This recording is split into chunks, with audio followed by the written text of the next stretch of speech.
జరగాలమ్మా. ఏ బాబు, ఏ శ్రీను, శ్యామ్, వీళ్ళని జరిపేయండి.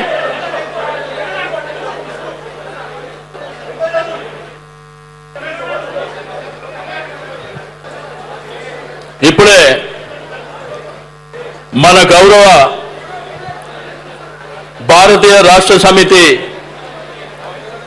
Working president గారు మరి తారక రామారావు గారు ఇప్పుడే ముఖ్య అతిథిగా వెంచేయడం జరిగింది.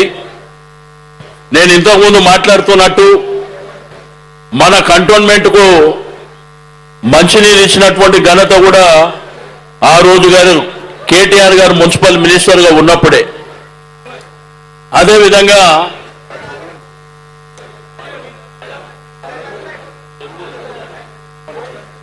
ఆ రోజు రామన్నకుంట విషయంలో కూడా పాండు యాదవ్ గారు కేటీఆర్ గారిని అక్కడికి తీసుకెళ్ళినప్పుడు మరి 3 కోట్ల రూపాయలు శాంక్షన్ చేయడమే కాకుండా ఆ కార్యక్రమాన్ని కూడా వారే చేపట్టడం జరిగింది.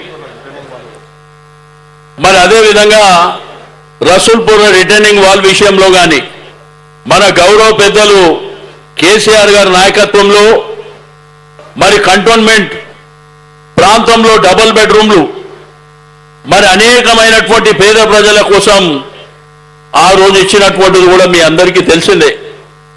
ఆ రోజు దివంగత నేత సాయన్న గారి నేతృత్వంలో మరి ఆ రోజు ఎప్పటికప్పుడు కంటోన్మెంట్ మీద దృష్టి పెట్టి ఈ ప్రాంత ప్రజల కోసం విశేషమైనటువంటి మరి సేవలు అందించినటువంటి మీకు అందరికీ తెలిసిందే. కానీ అలివిగాని హామీలు ఇచ్చి దొంగ మాటలు చెప్పి ప్రజల్ని మోసపుచ్చి మరి గ్రామీణ ప్రాంతాలలో ఏదైతే జరగకూడదు జరగంది అవన్నీ కూడా మీకు ఇంతకుముందే చెప్పినట్టు తులం బంగారం అని 2500 అని అవ్వాతాతలకు పెన్షన్ అని ఈ విధంగా మోసపూరితమైన మాటలు మాట్లాడుతూ ఈరోజు ఆ ప్రజలు అడుగుతుండ్రు ఏమైంది మీ వాగ్దానాలంటే లాగుల్లో తొండలు వదులుతా పేగులు తీసుకొని మెడలు తీసుకుంటా ఎక్కడన్నా ఒక ముఖ్యమంత్రి మాట్లాడింది మనం చూసినామా? ఇన్నేళ్ల చరిత్రలో ఎప్పుడన్నా ఒక ముఖ్యమంత్రి భాష మాట్లాడింది చూసినామా ఎక్కడన్నా? నిన్న మా బాల్కసుమను ఏదో మా పార్టీ ఆఫీసులో మన పార్టీ ఆఫీసులో మీటింగ్ అయితే ఏదో మాట్లాడిందని మన పార్టీ ఆఫీస్ నుంచి వారిని అరెస్ట్ చేసి జైలుకు తీసుకుపోయారు. మరి తొండలోని తీసుకుపోరా మరి పోలీసుల బాధ్యత కదా. కాబట్టి ఇవన్నీ చూస్తున్నాం. ఇంకా తిరిగి 2.5 సంవత్సరాలు 2.5 సంవత్సరాలు అయితే ఎవరు వస్తారు? మరి ఈ లెక్కకు మిత్తి ఉంటుంది కదా. ఆ రోజు వదిలిపెడతామా? ఎవరు వదిలి సమస్య లేదు. ఎందుకంటే కేసీఆర్ గారు ఎప్పుడు కూడా వారు ఉద్యమ నేపథ్యం కానీ ప్రభుత్వం ఏర్పాటు చేసిన తర్వాత కానీ కార్యకర్తలు నాయకులు ప్రభుత్వం అనేది బాధ్యత ఉండాలని చెప్పిండు. మనం ఆ రోజు కక్ష కట్టినుంటే ఈ రోజు ఎవరు మిగిలకపోతుండే. కానీ మాకేందంటే రాజకీయాలలో ఒక కొత్తదనం నేర్పిస్తుంది ప్రభుత్వం వచ్చి. ఎట్లా బూతు మాటలు మాట్లాడవచ్చు, ఎట్లా కేసులు పెట్టవచ్చు, ఎట్లా అరెస్టులు చేయొచ్చు, ఎట్లా జైలుకు పంపించచ్చు అని. సరే చేయదు, మీరు ఎంత చేస్తారో 2.5 సంవత్సరాలు మీ ఇష్టం చేసుకోండి, ఎంతమందిని చేస్తారో చేసుకోండి. ఆ తర్వాత ఉన్నది చూడు 2.5 సంవత్సరాల తర్వాత అప్పుడు ఎక్కడ పోతారు? ఆ రోజు చూద్దాం ఇలా కథ అంతా. కానీ సుశిక్తులైనటువంటి కార్యకర్తలు నాయకులకు నేను చెప్పేది ఒకటే, కంటోన్మెంట్ ప్రాంతంలో మీరు వార్డు తిరగండి. ప్రతి వార్డులో కూడా మరి పార్టీ కార్యక్రమాలు, ఒకటి ఎస్ఐఆర్ విషయంలో కానీ, రెండోది మెంబర్షిప్ డ్రైవ్ విషయంలో కానీ మీరు నిరంతరం ప్రజల మధ్యన ఉండి ఆ కార్యక్రమాలు చేసుకోండి అని చెప్పి నేను ఈ సందర్భంగా తెలియజేస్తా ఉన్నాను. ఈరోజు మనకు సాయన్న గారు లేరు. మరి వారి ఆ రోజు కేసీఆర్ గారు లాస్యాన్ని అందితకిచ్చారు. వారి డాక్టర్కి ఇచ్చిన తర్వాత అమ్మాయి కూడా ఎమ్మెల్యే అయిన తర్వాత దురదృష్టం మరణించింది. ఆ తర్వాత నివేదితకు అంటే కేసీఆర్ గారి పెద్ద మనసు పెద్ద ఆలోచనతోని ఒక సీనియర్ నాయకులైనటువంటి సాయన్న గారి కుటుంబాన్ని మనం అన్ని విధాలుగా అండదండలు ఉండాలనే ఉద్దేశంతో వారు పరంపరగా కార్యక్రమాలు చేసుకుంటూ పోయారు. కానీ మీకు అందరికీ తెలుసు, ఈరోజు కంటోన్మెంట్ ప్రాంతంలో పేదవాళ్ళు ఎక్కువ ఉండేటువంటి ప్రాంతం. ఈరోజు అన్నానగర్, రసల్పురం నుంచి మొదలుకుంటే మరి అనేకమైనటువంటి ప్రాంతాల్లో పేదరికంతో మధ్యతరగతి కుటుంబాలు ఉన్నటువంటి ప్రాంతాలు. కాబట్టి కంటోన్మెంట్ అభివృద్ధి జరగాలంటే అది కేసీఆర్ గారితోనే సాధ్యమవుతుంది. ఎందుకంటే 50 సంవత్సరాల చరిత్రలో తాగడానికి మంచినీళ్ళు ఏ ప్రభుత్వం కూడా ఇచ్చిన దాఖలాలు లేవు. అది కేసీఆర్ గారు ఆ రోజు మున్సిపల్ మినిస్టర్గా కేటీఆర్ గారు ఉన్నప్పుడు మరి నాకు, పద్మారావు గారికి, మహమూద్ అలీ గారికి చెప్తే ఇదే కంటోన్మెంట్ బోర్డులో మీటింగ్ పెట్టి మున్సిపల్ కార్పొరేషన్లో ఎట్లయితే నీళ్లు ఇస్తుండ్రో మీకందరికీ నీళ్లతో పాటు ఉచితంగా ఆ రోజు నల్ల బిల్లు కూడా లేకుండా నీళ్లు ఇచ్చినటువంటి ఘనత ఆ రోజు టీఆర్ఎస్ ప్రభుత్వం అని చెప్పి నేను ఈ సందర్భంగా తెలియజేస్తా ఉన్నాను. కానీ ఎవరు ఏమిచ్చినా ఏమి ఇవ్వకపోయినా ఈ ప్రభుత్వం, కాంగ్రెస్ పార్టీ ఆ రోజు మేనిఫెస్టోలో పెట్టి ఇయ్యనటువంటి కార్యక్రమాలకు మేము నిరంతరం కొట్లాడుతుంటాం. కానీ మీరు కార్యకర్తలకు, నాయకులకు చెప్పేది ఒకటే, మీరు ఐక్యమత్యంతో ముందుకెళ్ళండి, యూనిటీగా ఉండాలి. గ్రూపులు అక్కర్లేదు మనకు. ఎలక్షన్లు వస్తే మరి తప్పకుండా ఆ రోజు చూస్తాం తప్ప మీరు గ్రూపులు కట్టుకొని నా గ్రూపు ఇది, నీ గ్రూపు ఇది అని పార్టీని పలసన చేసేటువంటి కార్యక్రమానికి ఎవ్వరు సిద్ధపడద్దని చెప్పి నేను ఈ సందర్భంగా తెలియజేస్తా ఉన్నాను. గులాబీ జెండా ఉంటేనే మనందరం, గులాబీ జెండా లేకపోతే నాయకుడు లేడు. గులాబీ జెండాతోనే నాయకత్వం తయారవుతుంది అక్కడ. కాబట్టి నేను మీ అందరినీ కోరుకునేది ఒకటే, మీరు దయచేసి ఐక్యమతంగా ఉండండి, యూనిటీగా ఉండండి. మీ వెనుక మేమున్నాం. తప్పకుండా గడిచిన 30 ఏళ్ల నుంచి నా కాన్స్టిట్యున్సీతో పాటు మీ కాన్స్టిట్యున్సీ మీద కూడా నీడ, కన్ను అన్ని పెట్టుకుంటూ, నా ఇల్లు కూడా కంటోన్మెంట్లోనే ఉంది. మారేడుపల్లిలో నా ఇల్లు కూడా, నేను కూడా మీ ఓటరే. కాబట్టి అన్ని విధాలుగా మీకు అండదండలు అందించుకుంటూ కేటీఆర్ గారి దగ్గరికి వెళ్ళినటువంటి కార్యక్రమాలు, కేసీఆర్ గారి దగ్గరికి వెళ్ళినటువంటి కార్యక్రమాలు, కంటోన్మెంట్ బోర్డులో జరిగే కార్యక్రమాలు, మున్సిపల్లో జరిగే కార్యక్రమాలు కూడా ఎప్పటికప్పుడు మీరు నా దృష్టికి తీసుకొచ్చినప్పుడు చాలా కార్యక్రమాలను మనం చేసినాం. 1-2 కంటోన్మెంట్లో డిఫెన్స్ వాళ్ళు పర్మిషన్ ఇవ్వకున్నా కానీ చాలా కార్యక్రమాలను మనం చేసుకొని ముందుకెళ్ళినాం. ప్రజలు సంతోషంగా ఉండాలనేది మన కేసీఆర్ గారి కోరిక. కానీ ఇప్పుడు వచ్చినటువంటి ప్రభుత్వం ఆయననంట కేసీఆర్ గారు ఆనవాళ్ళకు చేర్పేస్తాడంట. మరి ఆ సెక్రటరేట్ ఎవడు వాడు అయ్యా జాగిరదా? మరి సెక్రటరేట్లో క్యాబినెట్ మీటింగ్ ఎందుకు పెడుతున్నాం? ఎవరిది సెక్రటరేట్? ఎవరు కట్టారు? ఆ పక్కన 125 అడుగుల విగ్రహం డాక్టర్ బిఆర్ అంబేద్కర్ గారిది, ప్రపంచంలోనే ఎక్కడ లేదు అంత పెద్ద విగ్రహం. ఎవరు కట్టారు? ఆడ పోలీస్ కమాండ్ కంట్రోల్ ఆడపోయి మీటింగ్ లో కూర్చుంటారు కదా, మరి అది ఎవరు కొట్టారు? కేసీఆర్ గారు ప్రగతి భవనం పెడితే ఈరోజు ప్రజాభవన్ అని చెప్తుంది. ఎవరు కట్టారు? మరి ఆనవాళ్ళు ఎట్లా తీస్తారు ఆనవాళ్ళు? మరి ఈ భారతదేశ చరిత్రలో ఒక రాష్ట్రాన్ని సాధించి భారతదేశ చిత్రపటంలో పెట్టింది ఎవరు? మరి ఆనవాళ్ళు తీస్తారు, ఎట్లా తీస్తారు? కాబట్టి మాట్లాడడానికి కూడా ఒక బాధ్యత ఉండాలి. ఒక ఉన్నతమైనటువంటి పదవులో ఉన్నప్పుడు బాధ్యతగా మాట్లాడేది నేర్చుకోవాలి. అంతేగాని నాకు నోరున్నది కదా, నా ఇష్టం ఉన్నట్టు మాట్లాడతా, నాకు అధికారం ఉందంటే అధికారం మా కొత్తనా?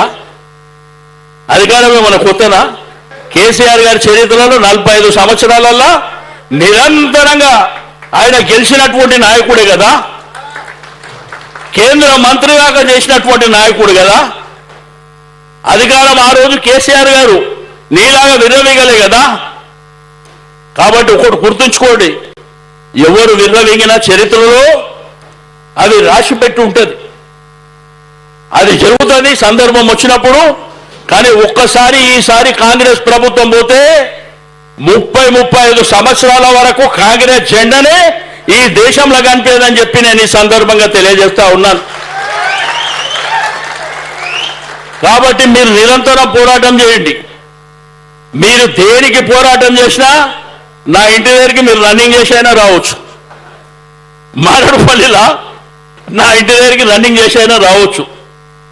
కాబట్టి మీ అందరికీ నేను కోరేది ఒకటే, ఈరోజు ఒక పవిత్రమైన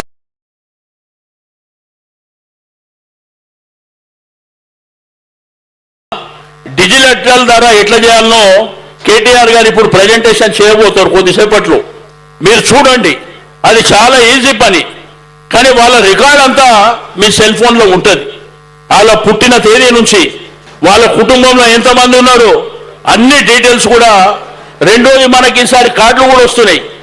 పార్టీ సభ్యత్వం తీసుకున్నాక మనకు ఐడెంటిటీ కార్డు కూడా మన పార్టీ ద్వారా ఇవ్వబోతుండ్రని చెప్పి నేను ఈ సందర్భంగా తెలియజేస్తా ఉన్నాను.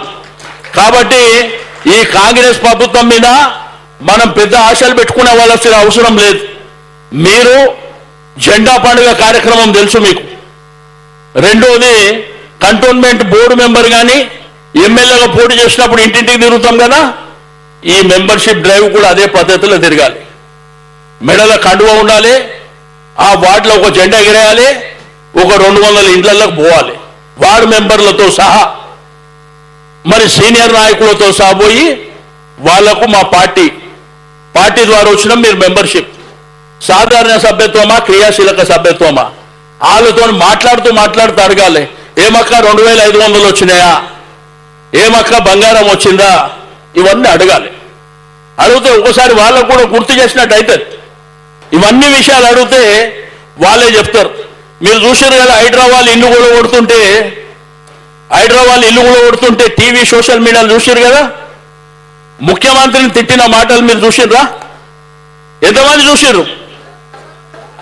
ఆ మాటలకి ఇట్లా నన్ను తిడితే నేను హుస్సేన్ సాగర్లో పడి చచ్చిపోతుంటే, నాకెందుకురా నాయన ఈ రాజకీయాలు, నేను దుంకి హుస్సేన్ సాగర్లో చచ్చిపోతుంటే. ఎందుకంటే ప్రజాసేవ చేయడానికి వచ్చినోండి అన్ని మాటలు తిట్టి అవసరమా? ఇప్పుడు ఒక సొంత ఇల్లు కష్టపడి ఇల్లు కూలగొడితే ఎవరికైనా బాధ ఉంటుంది కదా. మన కేసీఆర్ గారు ఏం నేర్పించారు? ఇల్లు కట్టేది నేర్పించాడు. రేవంత్ రెడ్డి గారు ఏం నేర్పిస్తారు? ఇల్లు కూలగొట్టేది నేర్పిస్తారు. కాబట్టి ఎన్ని మాటలు తిట్టిర్రు, నేనైతే షాక్ అయిపోయినా. ఇక మా మన్మడు ఉన్నారు, మా సాయి కొడుకు తెలుసు కదా, మీరు కూడా అందులో చూస్తారు సోషల్ మీడియాలో. వాడు హైదరాబాద్ పబ్లిక్ స్కూల్లో చదువుతుండు. తాత ఈ పేగులు తీసుకొని మెడలు వేసుకుంటాడు అంటే ఏంది నాకు అర్థమైతలేదని నాకు అడుగు. ఏం చెప్పాలి వాడికి? గుడ్లు తీసి గోళీలాడతా ఇదేం భాష అంటే ఏం చెప్పగలుగుతాం పిల్లలకు?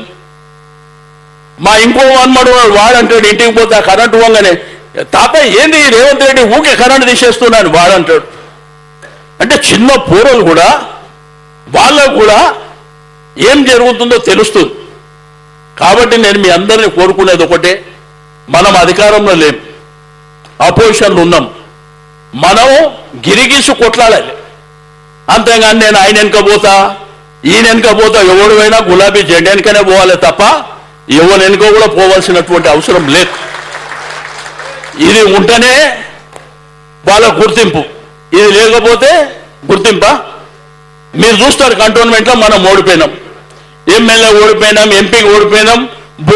బోర్డు ఎలక్షన్లో అయితే మనమే గెలుస్తామని చెప్పి ఆడ ఎలక్షనే పెడతలేడు. ఇవన్నీ జరుగుతున్నాయి. కానీ నీళ్లు లేకపోతే ఎవరింటికి వస్తుర్రు? కరెంటు లేకపోతే ఎవరింటికి వస్తుర్రు? మీ దగ్గరికే వస్తుర్రు. ఎందుకు? మీ వెనుక ఇంత పెద్ద గులాబీ జెండా ఉన్నది కాబట్టి నీ ఇంటికి వస్తుంది. అదే మనకు అన్నిటికంటే పెద్ద పదవి. కాబట్టి ఇది మీరు దృష్టిలో పెట్టుకొని మీరు చేశారు. కేసీఆర్ గారు ఏం చేయలేదు చెప్పండి? ఎన్ని అద్భుతాలు చేసిండు. గ్రామీణ ప్రాంతంలో మీరందరూ తెలంగాణ పల్లెల్లో నుంచి కంటోన్మెంట్ నియోజకవర్గంలో చాలా మంది పల్లెల్లో నుంచి వచ్చిన వాళ్ళే. మీకు ఏ బస్సు తీసుకున్నా కానీ నిజామాబాదు, కరీంనగరు, వరంగల్ అనేకమైనటువంటి ప్రాంతాల నుంచి, సిద్దిపేట నుంచి, లేకపోతే సిరిసిల్లను, అనేకమైన నల్గొండ, మహబూబ్నగర్ అన్ని ప్రాంతాల నుంచి వచ్చిన వాళ్ళు. మీరు పండుగ పబ్బానికి పెళ్లిలోకి పోతే మీ తల్లిదండ్రులు కానీ అక్కడ ఉన్న వాళ్ళు ఏం చెప్తారు? వీళ్ళు రోగం పుట్ట కేసీఆర్ ఉన్నప్పుడే మంచిగుండే, కనీసం ఒడ్లు కొననికే దిక్కు లేదు, కళ్ళాలు లేవు, గన్ని బ్యాగులు లేవు, కరెంటు లేదు, కొనేటోడు దిక్కు లేడని చెప్పి తిడుతురా లేదా?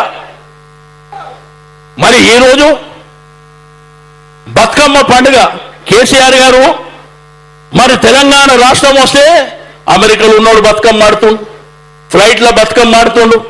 అంటే మన చరిత్రను ఎక్కడి నుంచి ఎక్కడి దాకా దేశ విదేశాలకు కూడా కేసీఆర్ గారు తీసుకెళ్ళారు. మనం కొలిచేటువంటి యాదగిరిగుట్ట లక్ష్మీ నరసింహస్వామి దేవాలయం,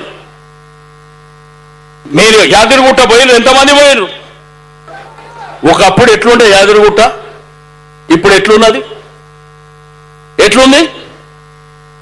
ఇక ధర్మం గురించి హిందూ మతం గురించి మనకి ఇంకో నిలిపేనికి రావట్టి ఇక మన కర్మ కాకపోతే ఏంది? కేసీఆర్ గారు చేసిన యాగాలు యజ్ఞాలు ఈ దేశం ప్రపంచంలో కూడా చేసిండా? వాడు ఎవడో వచ్చి హిందూ మతం గురించి మనకు నీతులు చెప్పబట్టే. మన బోనాలు జరుగుతాయి కదా, సికింద్రాబాద్ బోనాలు అంటే దేశం ప్రపంచంలో కూడా ప్రఖ్యాతి గాంచినటువంటి. అప్పుడు మీ బస్తీలలో బోనాలు చేసుకుంటే చందా వసూలు చేసి బోనాలు చేస్తుంటే, పలానా బండి తీయాలన్నా తొట్టెల తీయాలన్నా కేసీఆర్ గారు వచ్చినాక ప్రతి గుడికి పైసలు ఇచ్చిండా లేదా? ఇచ్చిండా లేదా?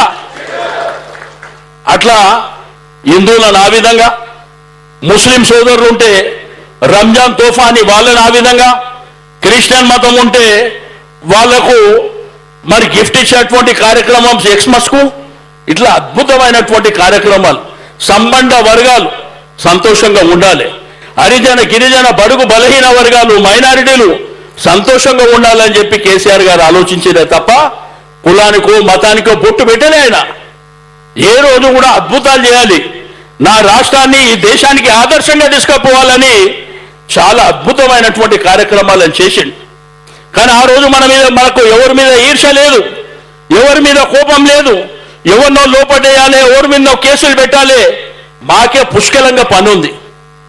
కానీ ప్రజలు ఇక మీరు కూడా 10 ఏళ్ళు కష్టపడ్డారు కదా, కొద్దిగా రెస్ట్ తీసుకోండి అంటే మేము కూడా రెస్ట్ తీసుకున్నాం, మన అందరం కూడా రెస్ట్ తీసుకుంటున్నాం. కానీ వీళ్ళ యొక్క దుర్మార్గమైనటువంటి పరిపాలన చూసిన తర్వాత ఇక రెస్ట్ ఎందుకు రాబాయి, కొట్లాడరా మేడికైతే ఆడుకని కొట్లాడుకొని ముందుకెళ్తున్నటువంటి సందర్భాన్ని కూడా నేను ఈ సందర్భంగా గుర్తు చేస్తూ, మరి ఈరోజు ఈ బ్రహ్మాండమైనటువంటి కార్యక్రమంలో మిమ్మల్ని చూస్తుంటే చాలా సంతోషం వేస్తుంది. ఈరోజు మనం సాయన్న గారిని కోల్పోయిన పెద్ద మనిషిని, అయినప్పటికీ ఇక్కడ కార్యకర్తలు కేసీఆర్ గారి మీద ఉన్నటువంటి అభిమానంతో ఆ రోజు తెలంగాణ ఉద్యమంలో హైదరాబాద్ సిటీలో కంటోన్మెంట్ నుంచే ఎక్కువ మంది ఆ రోజు గులాబీ జెండా మోసినటువంటి ప్రజలు ఉన్నారని చెప్పి నేను ఈ సందర్భంగా తెలియజేస్తా ఉన్నాను. కాబట్టి తప్పకుండా మనకు అధికారం వస్తే ప్రజల్ని మనం ఆదుకుంటాం, ప్రజలకు అనేకమైనటువంటి కార్యక్రమాలు చేస్తాం. ఆ రోజు ఈ రోజు మీరు చూస్తున్నారు కదా, బతుకమ్మ చీరియాలంటే ఒక ఎలక్షన్ రావాలి. కానీ ఆ రోజు కేసీఆర్ గారు అట్లా చేయలే. అందరు సంతోషంగా ఉండాలి, అందరు గొప్పగా బతకాలనేటువంటి ఆలోచనతోని ఆ రోజు మీకు అందరికీ తెలుసు, కేసీఆర్ గారు 9.5 సంవత్సరాల పరిపాలనలో పేదవాడి ఇంట్లో కూడా డబ్బులుండే, కానీ దుర్మార్గమైన కాంగ్రెస్ ప్రభుత్వం వచ్చినాక మనం పండుగ చేసుకుందామంటే కూడా పైసలు లేవు, పండుగలు చేసుకుందామన్నా పైసలు లేవు. కొంతమంది తాగేవాళ్ళు బంద్ చేసుకున్నారు, పైసలు లేవు. ఉన్నదాకా ఆ 7-8-10 మంది దోచేస్తున్నారు. ఒకటే పని, దోచుకోవాలి, ఇక్కడ కొన్ని దాపెట్టాలి, ఢిల్లీ కొన్ని పంపించాలి. ఇదే కార్యక్రమంలో వాళ్ళు ఉన్నారు. సరే, ఇక మీకు అందరూ తెలుసు, కేటీఆర్ గారు ఈ మధ్యలో చాలా అద్భుతంగా, అంటే అద్భుతం అంటే ఆవేశంతో పౌరుషంగా మాట్లాడుతుండే ఎక్కడ చూసినా కానీ.